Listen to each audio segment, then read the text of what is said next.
ಈ ಹುಡುಗನ ಹೆಸರು ಲವ ಅಂತೆ. ಬಿಗ್ ಬಾಸ್ ಕಾವ್ಯನ್ ಫ್ಯಾನ್ ಅಂತೆ. ಕಾವ್ಯನ್ ಮಖನೇ ಕೈ ಮೇಲೆ ಟ್ಯಾಟೋ ಹಾಕ್ಸ್ಕೊಂಡ್ಬಿಟ್ಟಿತ್ತಂತೆ. ಇವಾಗ ಇದ್ರ ಗೋಳೇನಪ್ಪ ಅಂತಂದ್ರೆ, ಬಿಗ್ ಬಾಸ್ ಮುಗಿದು ಒಂದು ತಿಂಗಳಾದರೂ ಕಾವ್ಯ ಬಂದು ನಾನು ಮೀಟ್ ಮಾಡಿಲ್ಲ ಅನ್ನೋದು.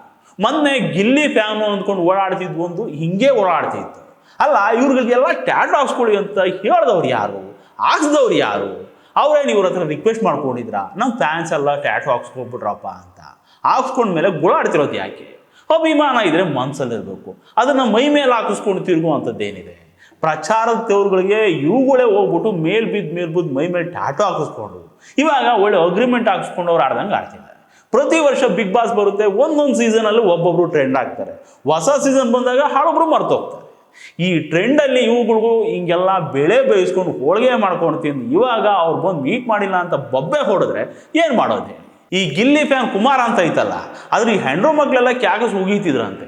ಅಪ್ಪ ಅಮ್ಮಂದು ಹಾಕ್ಸ್ಕೊಳ್ಳಿಲ್ಲ, ಹೆಂಡ್ರು ಮಕ್ಕಳದ್ದು ಹಾಕ್ಸ್ಕೊಳ್ಳಿಲ್ಲ. ಗಡಿಲಿ ನಿಂತ್ಕೊಂಡು ನಮಗೋಸ್ಕರ ಜೀವ ಕೊಡೋ ಯೋಧರು ನಿಮ್ಗೆ ಹೀರೋ ಅನ್ಸಲ್ಲ, ಅನ್ನ ಬೆಳೆದು ಕೊಡೋ ರೈತರು ನಿಮ್ಗೆ ಹೀರೋ ಅನ್ಸಲ್ಲ. ಅದು ಯಾರೋ ಬಿಗ್ ಬಾಸ್ ಎಲ್ಲ ಆಟ ಆಡೋ ಹುಡುಗರು ನಿಮ್ಗೆ ಹೀರೋ ಅನ್ನಿಸ್ತಾರ? ಅಲ್ಲಿ ಆಡೋ ಆಟ, ಕೀಟ್ಲೆ, ಕುಯುಕ್ತಿ, ಸಣ್ಣತನ, ಜಗಳ, ರಂಪಾಟ, ಕಿರ್ಚಾಟ, ಬೈದಾಟ, ಹೊಡೆದಾಟ ನಿಮ್ಗೆ ಆದರ್ಶನ? ಅದು ಯಾವ ಪುರುಷಾರ್ಥಕ್ಕೆ ಆ ಹುಡುಗನ ಟ್ಯಾಟೋ ಹಾಕ್ಸ್ಕೊಂಡು ಬಂದೆ ಹೇಳು ಅಂತ ಹೇಳ್ಬಿಟ್ಟು ಜಗಳಾಡ್ತಿದ್ವಿ ಕುಮಾರನ ಮನೆಯಲ್ಲಿ. ಇವುಗಳ ಕಥೆನೇ ಅರ್ಥ ಆಗಲ್ಲಪ್ಪ ನಮಗೆ. ಟ್ಯಾಟೋ ಅಂದರೆ ಮೆಹಂದಿ ಅಂದ್ಕೊಂಡ್ಬಿಟ್ಟವೋ ಏನೋ. ಕೆಲವು ಸಾರಿ ಮೆಹಂದಿ ಡಿಸೈನೇ ಅದು ಅಳಿಸೋಗೋ ಅಷ್ಟರಲ್ಲಿ ಬೋರ್ ಆಗ್ಬಿಡುತ್ತೆ. ಈ ಹ್ಯೂಮನ್ ಸೈಕಾಲಜಿ ವರ್ಕ್ ಆಗೋದೇ ಹಿಂಗೆ.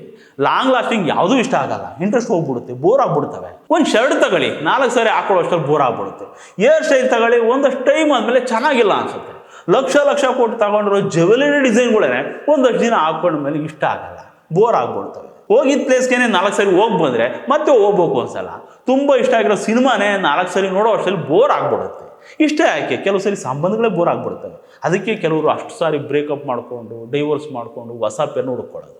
ಅಂಥದ್ರಲ್ಲಿ ಮೈ ಮೇಲೆ ಹಾಕ್ಕೊಂಡಿರೋ ಪಿಕ್ಚರ್ ಬೋರ್ ಆಗಲ್ವ ಹೇಳಿ? ಬೋರ್ ಆಗುತ್ತೆ, ಯಾಕಾಗಲ್ಲ? ಅದಕ್ಕೆ ಕೆಲವರು ಅವಾಗ ಓವರ್ ರೈಟ್ ಮಾಡಿಸ್ಕೊಂಡು ಡಿಸೈನ್ ಚೇಂಜ್ ಮಾಡಿಸ್ಕೊತಿರ್ತಾರೆ. ಇಷ್ಟಕ್ಕೂ ಇದನ್ನು ಒಳ್ಳೇದ ಹೇಳಿ? ಇವಾಗ ಜಾಸ್ತಿ HIV ಕೇಸ್ಗಳು ಕಾಣಿಸ್ಕೊಳ್ತಿರೋದೇ ಈ ಟ್ಯಾಟೋ ಹಾಕ್ಸ್ಕೊತಾರಲ್ಲ ಅವ್ರುಗಳಲ್ಲ ಅಂತೆ. ಅಂದರೆ ಟ್ಯಾಟೋ ಹಾಕುವಾಗ ಕೆಲವರು ನೀಡನ್ನು ಚೇಂಜ್ ಮಾಡ್ತಿರಲ್ಲ, ಹೈಜೆನಿಕ್ ಮೇಂಟೈನ್ ಮಾಡಿರಲ್ಲ, ಕಲರ್ ಬರಲಿ ಅಂತ ಏನೇನೋ ಕೆಮಿಕಲ್ಗಳು ಯೂಸ್ ಮಾಡ್ತಾರೆ. ಇದೆಲ್ಲ ರಿಸ್ಕೇ ಅಲ್ಲ. ಇಷ್ಟೆಲ್ಲ ರಿಸ್ಕ್ ತೊಗೊಂಡು ಅಭಿಮಾನ ತೋರಿಸ್ಬೇಕಾ? ನಿಮ್ಗೇನಾದರೂ ಹೆಚ್ಚು ಕಮ್ಮಿ ಆದರೆ ನಿಮ್ಮ ಫ್ಯಾಮಿಲಿಗೆ ಯಾರಪ್ಪ ಆಗ್ತಾರೆ?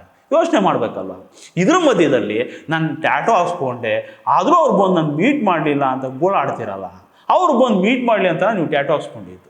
ಅಭಿಮಾನ ಇದ್ದರೆ ಹಾರ್ಟಲ್ಲಿ ಇಟ್ಕೊಳ್ಳಿ, ಅದನ್ನು ಮೈ ಮೇಲೆ ಹಾರ್ಟ್ ಹಾಕ್ಸ್ಕೊಂಡು ಹೊರ್ಟ್ ಮಾಡ್ಕೋಬೇಡಿ. ಇನ್ನೊಂದು ತಮಾಷೆ ಗೊತ್ತಾ? ಇವಾಗೇನೋ ಗಿಲ್ಲಿ ಕಾವ್ಯ ಟ್ರೆಂಡು. ಇವ್ರುಗಳು ಅವ್ರುಗಳ ಮಖ ಹಾಕ್ಸ್ಕೊಂಡು ಹಾರಾಡೋದು ನೋಡಿ. ಬೇಕಾದ್ರೆ ಇನ್ನು ಸ್ವಲ್ಪ ದಿನ ಆದಮೇಲೆ ಅದನ್ನು ಆರ್ಡ್ರು ಮಾಡಿಸ್ಕೊಂಡು ಗೂಬೇನೋ ಬಾವ್ರಿನೋ ಮಾಡಿಸ್ಕೊಂಡು